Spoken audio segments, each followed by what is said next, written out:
देवनाथ जी, मैं शुरुआत आपसे करता हूं। ये जो डीओ मतलब कि जन यूनियन पार्टी और एआईएमआईएम का डीओ है, कहा जा रहा है ये ट्रायो भी हो सकता है अगर अब्बास पीरजादा जुड़ जाए। तो ये डीओ या ट्रायो सीधे तौर पर आपके वोट बैंक पर निशाना करेगा। ये क्या आप लोगों के लिए एक बड़ा थ्रेट है? क्योंकि पॉलिटिकल पंडित तो यही मानकर चल रहे हैं कि ये जो थर्ड फ्रंट खुलता हुआ दिख रहा है, ये सीधे तौर पर टीएमसी को नुकसान पहुंचाने जा रहा है। कौन पॉलिटिकल पार्टी, कौन पंडित, कौन के क्या सोच रहा है? बंगाल के लोग ये नहीं सोच रहा है। बंगाल के लोग ये सोच रहा है ममता दीदी कब मुख्यमंत्री बनेगी 2026 में, और दीदी का जो 94 स्कीम के माध्यम से हिंदू, मुस्लिम, क्रिश्चियन, ईसाई साढ़े 10 करोड़ लोगों को जो सुविधा मिल रहा है, वही बंगाल में सब लोग सोच रहा है। और सबसे बड़ा यहाँ पर लोग जो सोच रहा है, आप नेशनल चैनल पर हिंदू मुस्लिम कर दिया, लेकिन बंगाल में कोई हिंदू मुस्लिम चर्चा नहीं चल रहा है। यहाँ पर लोग जो सोच रहा है जे बंगाल में जो एसआईआर का चक्कर में, एसआईआर के आतंक में 100 के ऊपर लोग जो मर गए, और एसआईआर का चक्कर में 68 लाख लोगों को नाम जो नहीं है, डिलीट है, अमीमांसित है, और यहाँ पर चर्चा हो रहा है गैस के माध्यम से, और बीजेपी यहाँ पर घर घर में आग लगाई। लेकिन बादल देवनाथ जी, ये सब चर्चा चल रहा है। बादल देवनाथ जी, लेकिन ओवैसी साहब या फिर हुमायूं कबीर जो आप लोगों के खिलाफ चुनावी मैदान में उतरेंगे, वो लोग सीधे तौर पर कह रहे हैं कि अब तक ममता दीदी सिर्फ वोट लेती आई हैं, उन्होंने मजलिस के लिए कुछ नहीं किया, मुसलमानों के लिए कुछ नहीं किया, और इस बार इसीलिए मुस्लिमों के बीच एक ऐसी क्रांति आएगी जो सीधे तौर पर एंटी टीएमसी होने वाली है। जिसका नाम ले रहा है उसका नाम मैं नहीं लूंगा, जिसका नंबर नहीं है, आप नंबर दे रहे हैं, नंबर दीजिए, लेकिन बंगाल में आप घर घर में आइए, आपको मैं खुद घुमाऊंगा। मुस्लिम इलाका में जहां पर मुस्लिम लोग मुस्लिम आबादी है, वहां पर आपको लेके जाऊंगा। दीदी का जो 94 स्कीम का जो सुविधा, उसमें स्टेरिंग कार्ड, लक्ष्मी भंडार, सातों साथी कार्ड, सारी सुविधा, जन्म से मृत्यु तक, शादी का पैसा, सारी सुविधा यहाँ पर बंगाल के लोगों को मिल रहा है। और जो मुस्लिम जो नमाज पढ़ते हैं वो लोग, और पुरोहित, यहाँ पर सबको सुविधा मिल रहा है, सबको तनख्वाह मिलता है। और शमशान में जाएगा तो वहां पर भी यही तो समस्या है ना सर। भारतीय जनता पार्टी एक तरफ से एक मोर्चा खोलती है और ये कहती है कि आप लोग एंटी हिंदू पार्टी हैं, घुसपैठियों को बसा रहे हैं। दूसरी तरफ आप जिसको अपना वोट बैंक समझते हैं, आज उस पर भी सेंधमारी की कोशिश की जा रही है। एक मिनट अवधेश सर, ठीक है, बादल दादा आ रहा हूं फिर से आपके पास। अवधेश सर, ये टीएमसी के समर्थक बादल देवनाथ जी जिस तरह से स्ट्रेट फॉरवर्ड बताने की कोशिश कर रहे हैं, बात क्या उतनी सीधी है, या फिर हुमायूं कबीर और ओवैसी का एक साथ आना, अब्बास पीरजादा आने वाले समय में साथ आ सकते हैं, ये वाकई में टीएमसी के लिए कोई चिंता का सबब हो सकता है? देखिए, इसका 3 पहलू से आप विश्लेषण कर सकते हैं जी। पहला कि अभी तक ओवैसी की पार्टी ने वहां कोई प्रभाव नहीं डाला। फुरफुरा शरीफ पिछली बार थे, उसने भी नहीं डाला। मुसलमान जो है भाजपा को हराने के लिए अभी तक तृणमूल के साथ जाते रहे हैं। तो आमतौर पर धारणा है जो बादल देवनाथ कर रहे हैं कि भैया इस बार भी वही होगा। दूसरा, आप ही ने कहा कि जो 85 है सीटें, उनमें 75 तो इनके पास है। लेकिन जब आप लोकसभा चुनाव की ओर जाते हैं ना, तो आंकड़ा बदला हुआ दिखाई देता है। मैंने 85 का तो नहीं, लेकिन 74 सीट जो है, जो 40 से 90% वाले हैं, उनका मैंने एक विश्लेषण किया है, और उस विश्लेषण का जो निष्कर्ष है वो वही नहीं है जो कि आपको बताया जा रहा है। 74 में से 54 सीट पर तृणमूल कांग्रेस आगे है। जरा ध्यान से सुनिए, इसमें भाजपा 8 सीट पर आगे है, कांग्रेस 11 सीटों पर आगे है, और माकपा 1 सीट पर आगे है। तो लोकसभा चुनाव के आधार पर अगर आप देखते हैं तो खासकर 2 जिला जो मुर्शिदाबाद और मालदा है, जहां हुमायूं कबीर का प्रभाव है, तो वहां का परिणाम बाकी जो राज्य के परिणाम थे उससे अलग आगे दिखा है जी। और जो मालदा की 8 मुस्लिम बहुल सीट है, उसमें से 6 पर उस समय कांग्रेस आगे रही थी और बीजेपी 2 पर रही थी। मैं सीट का नाम भी बता देता हूं। तो अब ये जो मुस्लिम बहुल मैं बता रहा हूं, यहां 46% के आसपास मुस्लिम वोट है जी। बीजेपी को यहां 25.99% वोट मिला है, और वामपंथी दल और कांग्रेस को 21.6% मिला है।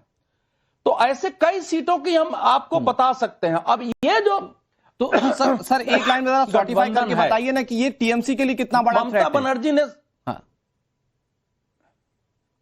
यही तो बता रहा हूं कि लोकसभा चुनाव जब आप देखते हो, वही तो मैंने बताया। तो वो जो विधानसभा का परिणाम था वो इसमें नहीं था जी। यही तो आंकड़े हमने दिया है कि उसमें से 54 सीटों पर बीजेपी केवल आ गया है। हो सकता है कि ना समझ पा रहा हूं, तृणमूल कांग्रेस थोड़ा अज्ञानतावश ना समझ पा रहा हूं। मैं कह रहा हूं आप एक लाइन में सीधा बताइए ना, विधानसभा चुनाव में टीएमसी के लिए ये ड्यूओ या ये जो ट्रायो बनता दिख रहा है, ये कितना बड़ा थ्रेट है? मैं कह रहा हूं साफ शब्दों में बताइए। आपने आंकड़े रखे वो बहुत अच्छा लगा। नहीं, बिल्कुल ये इसीलिए मैंने आंकड़े रखे हैं कि जब उस परिणाम को आप देखते हैं तो मुस्लिम वोट का ट्रेंड थोड़ा बदलता हुआ भी दिखा है।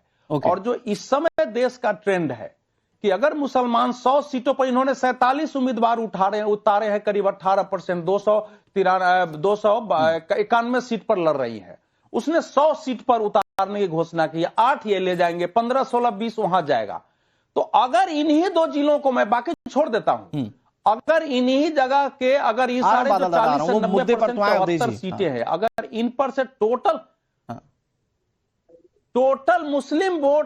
मुस्लिम उम्मीदवार उतरते हैं, तो जो बिहार में मुसलमानों ने अपने मुस्लिम चेहरे को वोट देने की कोशिश की है, महाराष्ट्र में कोशिश की है, और जो उसका अपना प्रभाव है, तो इस बार तृणमूल के सामने चुनौती बढ़ी हुई है वहां।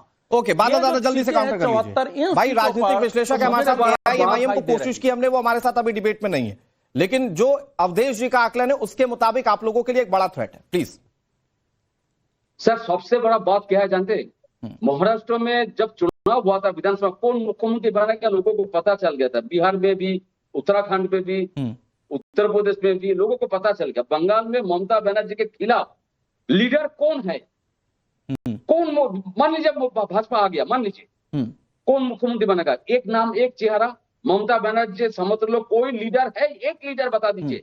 आज तक भाजपा ने, आप ये कह रहे हैं बादल दादा की जो पूरा चुनाव होगा सिर्फ चेहरे पर होगा, नहीं पाया, कामों पर नहीं होगा, जो स्थानीय मुद्दे हैं उस पर नहीं होगा, एसआईआर के मुद्दे पर नहीं होगा, या घुसपैठ के मुद्दे पर चुनाव नहीं होगा, सिर्फ एक चेहरे पर चुनाव होगा। बादल दादा, क्या सिर्फ एक चेहरे पर चुनाव होगा? क्या सिर्फ एक चेहरे पर चुनाव होगा? नहीं सर, आप बता, मैं जो बोल रहा हूँ, बंगाल में चुनाव है और बिहार से, यूपी से, उत्तराखंड से, हरियाणा से, गुजरात से, एक एक बूथ में 4-5 लोग घुस गए। यहाँ पर बाइक दे रहा है, पैसा दे रहा है, कितना पैसा पकड़ लिया लोगों ने। अरे भाई नहीं, तो आप कम से कम टीएमसी तो ये बातें ना कहे। बादल दादा, अभी कई सारी ऐसी वीडियोस भी सामने हैं जिसमें लोगों ने कहा कि हाथों में स्मेल सूंघ लेते हैं। वो जो बैलेट होता है ना, उसमें किस पर वोट डाला है उसकी स्मेल सूंघकर बता देते हैं, और उससे टीएमसी के कार्यकर्ता जो प्रताड़ित करते हैं। लेकिन ठीक है, मैं माधवी जी के पास जा रहा हूं, बादल दादा आ रहा हूं, बाकी मेहमानों के पास भी जा रहा हूं। ठीक है, बादल दादा आ रहा हूं। मैंने इसीलिए उसको बहुत ऑथेंटिकली कोट नहीं किया। इस तरह के वीडियो सामने आए हैं, इस तरह के आरोप लगे हैं टीएमसी पर। खैर, माधवी जी वो कह रहे हैं कि ममता दीदी अनमैचेबल है, उनके समकक्ष कोई चेहरा नहीं टिकता। पहले के चुनाव में भी यही दिखा, इस बार के चुनाव में भी यही दिख रहा है। देखिए, ममता बनर्जी ने क्या किया है पूरे बंगाल के लिए, ये तो बार बार हम लोग इस पे चर्चा करते रहे हैं। मुख्यमंत्री महिला है, लेकिन महिलाओं के लिए क्या कहती है कि 8 बजे के बाद अगर कोई लड़की अपने घर से या अपने हॉस्टल से निकलती है तो उसकी सुरक्षा की जिम्मेदारी उसकी खुद की है। ममता बनर्जी ने बंगाल को दिया क्या है? केवल तुष्टीकरण की राजनीति दी है, हिंदुओं के जलते घर दिए हैं। ममता बनर्जी ने भ्रष्टाचार और सिंडिकेट की राजनीति पश्चिम बंगाल को दी है। इसके अलावा ममता बनर्जी ने दिया क्या है? हाँ, बिल्कुल सही बोल रहे हैं आपकी, ममता बनर्जी का कोई मैच नहीं है। 15 वर्षों से शासन करने के बाद ममता बनर्जी ने केवल अराजकता और तुष्टीकरण की राजनीति के अलावा बंगाल को कुछ नहीं दिया है। बंगाल आज अपनी गरिमा को खोने लगा है। बंगाल जो शिल्पकला और हस्तकला और अपने संगीत के लिए जाना जाता था, वहां पर चर्चा क्या होती है कि एक महिला डॉक्टर की जो है वहां पर निर्मम हत्या कर दी जाती है बलात्कार के बाद में, और मुख्यमंत्री के जो गुर्गे हैं वो बैठे हुए शांत से अपना जो प्रदर्शन कर रहे हैं उनके ऊपर पे टूट पड़ते हैं गुंडे। तो पश्चिम बंगाल में यही ममता बनर्जी ने दिया। देखिए, ये गलत है, ये टीएमसी वालों की बहुत गलत आदत है कि हमेशा बीच में इंटरप्ट करते हैं। बादल दादा जरा सुन लीजिए प्लीज। नहीं बादल जी, आपके बीच में मैं नहीं बोली थी, आप इतनी देर तक बोलते रहे, आपको 2 बार मौका मिला, लेकिन आप बोलते रहे, लेकिन अब मैं बोल रही हूँ तो आप बीच में इंटरप्ट। बादल दादा सुन लेते हैं ना एक बार। ये गलत बात है, सॉरी, मैं ऐसे डिबेट में पार्टिसिपेट नहीं कर सकती जहां पर मुझे बोलने नहीं दिया। अरे माधवी जी एक मिनट, थोड़ा आप भी कूल डाउन होकर बात कीजिए। आप डिबेट में बैठी है ना, वो बोल रहे हैं, मैं कंट्रोल कर रहा हूं उनको। बादल दादा आपको सुनना पड़ेगा वो क्या कह रही हैं। Okay Madhavi ji please. मैं अपनी बात रख रही हूँ, लेकिन आप बीच में इंटरप्ट मत करिए। मैंने आपके बीच में कुछ भी नहीं कहा था। अनमैच्ड है, बिल्कुल अनमैच्ड है। मैं बोल रही हूँ ना कि जिस तरीके से पश्चिम बंगाल के हालात आज कर दिए गए हैं, वैसा कहीं नहीं देखने को मिलता है। ऐसी मुख्यमंत्री जो आकर हिंदुओं को धमकाती है कि अगर मैंने एक कम्युनिटी को रोक के रखा है, अगर उनको मैं छोड़ दूं या हमारी सरकार ना हो तो वो सारे लोगों लेकिन को माधवी जी, आज बड़ा सवाल ये है, जो आज इस चर्चा का पूरा टॉपिक भी है, कि ओवैसी साहब का आना या हुमायूं कबीर का, जो बाबरी मस्जिद के साथ मुस्लिम आवाम के बीच जाएंगे पश्चिम बंगाल में और वोट मांगेंगे, उनका आना बीजेपी को फायदा देने वाला है। और विपक्ष के नेता तो खुलकर कह रहे हैं कि आप लोगों के पास स्विच बटन है कि जब मुस्लिम वोटों को काटना होता है आप ओवैसी साहब को भेज देते हैं बंगाल या फिर किसी भी राज्य में जहां चुनाव होते हैं। देखिए, ओवैसी क्यों आ रहा है ये तो मैं नहीं बोल सकती भाई। हमारा लोकतांत्रिक देश है, कहीं से भी कोई इलेक्शन लड़ सकता है। ममता बनर्जी की पार्टी के साथ में इन लोगों की आइडियोलॉजी जो है वो दिखती है। हुमायूं कबीर को बैक सपोर्ट करने वाला कौन है? ममता बनर्जी है। ममता बनर्जी के प्रशासन के सामने हुमायूं कबीर ने अनाउंस किया कि वो वहां पर मुर्शिदाबाद में जो है वो मस्जिद बनाएंगे, और मस्जिद बनाएंगे, बाबरी मस्जिद बनाएंगे, एक आक्रांता की मस्जिद बनाएंगे। ममता बनर्जी देखती रह गई। वही हुमायूं कबीर ना जो कहता है कि अगर हमें छोड़ दिया जाए तो हम भागीरथी में सारे हिंदुओं को काट के डाल देंगे। ममता बनर्जी ने क्या एक्शन लिया उस पर? कोई एक्शन नहीं लिया। और ममता बनर्जी के ये हुमायूं कबीर ने तो कहा है कि हमारे हो सकता है कि हम आगे जाके टीएमसी को सपोर्ट कर दें। लेकिन माधवी अग्रवाल जी, क्या ये इत्तेफाक है कि जहां जहां भारतीय जनता पार्टी को हिंदू मुस्लिम इक्वेशन में थोड़ा सा हिंदुओं के तौर पर बढ़त चाहिए होती है, वहां वहां ओवैसी साहब पहुंच जाते हैं? ये इत्तेफाक है क्या सिर्फ देश की सियासत में? मैंने आपके प्रश्न का उत्तर दिया है कि लोकतांत्रिक देश है, कहीं से भी कोई इलेक्शन लड़ सकता है। कहां से हमारी आइडियोलॉजी जो है ओवैसी के साथ मिलती है, आपको दिखता है क्या? ठीक है, हमेशा संदीप त्रिपाठी जी रहते हैं।